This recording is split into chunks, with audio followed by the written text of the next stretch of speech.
My name is Wesley Eccles. I'm the Automation Specialist and Innovation Director here at New Mexico MEP. We have created a tech demo room that has a lot of 3D printers, we have robotic arms, we have quality control cameras.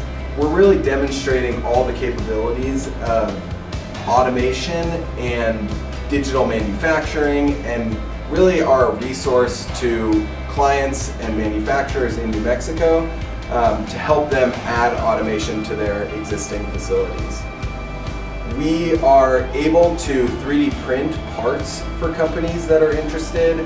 We are able to test robotic setups. If a company is curious about how to add automation, we can do an assessment. We can work with the companies that create these products. We can recommend the best type of automation systems that are available on the market, as well as we can just be a resource in understanding what's out there. New Mexico MEP has decided to add this as a capability for our manufacturers because we understand that to keep up with the global demand in markets, that it's really important to be as efficient as you possibly can.